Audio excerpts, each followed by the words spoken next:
Compose చేసి lyrics అది కూడా మీ ఓనేనా? రీసెంట్గా రిలీజ్ అయిన ఒక సాంగ్, యా లవ్ సాంగ్, ఒక సాంగ్ అంటే ఒక మూవీ ఒకటి చేశాను. బట్ దాంట్లో 3 సాంగ్స్ రిలీజ్ అయ్యాయి, ఇంకా 3 సాంగ్స్ అవ్వాలి. So maybe so very soon will be released. అందరూ పాడారు, ఆల్మోస్ట్ సింగర్స్ అందరూ. హేమచంద్ర పాడాడు ఒక సాంగ్, ఉషా ఒక సాంగ్ పాడింది, అనుదీప్ పాడాడు, అండ్ రోహిత్ పాడాడు, అండ్ రేవంత్ పాడాడు దాంట్లో. వీళ్ళందరూ పాడారు దాంట్లో సాంగ్స్. మనీషా ఎర్రబత్తిని పాడింది దాంట్లో. ఒక మంచి మెలడీ సాంగ్, నాకు బాగా ఇష్టమైన సాంగ్ అది. ఆ పాట ఇంకొంచెం బాగా రిలీజ్ అయ్యి దాన్ని ఇంకా ప్రమోషన్ బాగా చేస్తుంటే ఇంకా బాగా తెలిసి ఉండేది. చిన్న సినిమానే, బట్ ఇప్పుడు నేను ఇంకో సినిమా ఒకటి చేస్తున్నాను. సో ఆ సినిమా అయిన తర్వాత మేబీ ఆ పాట కూడా బయటకు వస్తుందేమో తెలియదు. So let's see what will happen. So ఖచ్చితంగా ఈ సంవత్సరం అయితే సో మ్యూజిక్ డైరెక్టర్గా ఒక మంచి బ్రేక్ వస్తుందని ఐఎమ్ వెరీ కాన్ఫిడెంట్. ఎందుకంటే సో ఎప్పటికప్పుడు అప్డేట్ అవుతూ జనాలకి ఎలాంటి పాటలు కావాలి, so more catchy songs they need. అంటే ఇలా వినగానే అబ్బాయి ఇదేదో భలే ఉంది, సో మళ్ళీ అట్లీస్ట్ హమ్ చేసుకునేలా ఉండాలి మనం కంపోజ్ చేసిన పాట. అలాగే ట్రై చేస్తున్నాను. సో త్వరలో ఆ పాటలు కూడా వస్తాయి.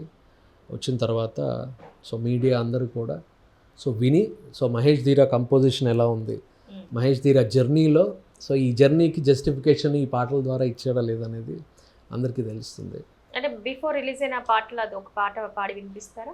సొగసరి అందాలెన్నో, గడసరి భావాలెన్నో, మరి మరి మురిపించేనే ఈ వంపుల్లో, సరిగమ పాటే వింటూ పదగతిలో నేనుంటే గలగల సవ్వడి మ్రోగే నా గుండెల్లో, సోగ కళ్ళ చేపాంత ఓర చూప ఇంతలోనే విరుపా, ఏ పుగుంది పంట చేతికొచ్చేనంట కోతకొచ్చేదెప్పుడంట, ఆహా ఓహో ఏ మౌదం కంటూ ఉంటే ఆనందం, ఏదో ఏదో ఈ బంధం చెప్పాలంటే ఒక గ్రంథం, మనసు పడే వలపుల మలుపులలో రాచిలక. సూపర్. ఇది ఎవరు రాశారండి లిరిక్స్? ఇది రవీంద్ర పెండ్యాల్ అని రాశారు. చాలా బాగా వచ్చింది పాట. సో కాన్సెప్ట్ వైజ్గా మంచి లవ్ థీమ్ సాంగ్. హేమచంద్ర కూడా అంతే బాగా పాడాడు. అంటే తన ఎఫర్ట్, తన వాయిస్ కరెక్ట్గా సూట్ అయింది, అంత బాగా ఎఫర్ట్ పెట్టి పాడాడు. బట్ ఇలాంటి పాటలు ఇంకా ఇంకా చెయ్యాలి, చాలా ఉన్నాయి. నిజం చెప్పండి, ఈ పాట కంపోజిషన్ మీరు మనిషిని గారిని దృష్టిలో పెట్టుకునే చేస్తుంటారు కదా? అంటే మీరు ఆర్కెస్ట్రేషన్ మీరు వింటే సో లైవ్ దీంట్లో అన్నీ కూడా అంటే ఆ ఇన్ఫ్లుయెన్స్ కనిపిస్తూ ఉంటుంది. అంటే ఎక్కడో అంటే నా ఇది మహేష్ ధీరా అనేది నా ఒరిజినాలిటీ ఉండాలి, ఎట్ ది సేమ్ టైం ఒక మెలడీ అనేది కూడా ఉండాలి అని చెప్పాను. సో రీసెంట్గా చేసిన ప్రాజెక్ట్లో కూడా ఆయనతో వర్క్ చేసిన టెక్నీషియన్స్ వర్క్ చేశారు. ఇప్పుడు నేను లేటెస్ట్ ప్రాజెక్ట్లో సో వాళ్ళు అయిపోయిన తర్వాత, రికార్డింగ్ అయిపోయిన తర్వాత వచ్చి చెప్పెళ్ళారు అనమాట, ధీరా చాలా బాగుంది, చాలా బాగా చేసావు, మీ గురువుగారు లాగా సో ఇటు మెలడీని ఇటు మాస్ బీట్ని రెండింటిని బ్యాలెన్స్ చేస్తూ ఎక్కడా క్వాలిటీ తగ్గకుండా చేసావు, జస్ట్ కీప్ ఇట్ అప్, ఖచ్చితంగా నీకు మంచి పేరు వస్తుంది అని చెప్పారు. సో ఆయనతో పాటు ఇప్పుడు చేస్తున్న వన్ ఆఫ్ ద టాప్ మ్యూజిషియన్స్లో వాళ్ళు, సో వాళ్ళు ఇప్పుడు నేను వర్క్ చేస్తున్న దానికి ప్రాజెక్ట్ వర్క్ చేశారు.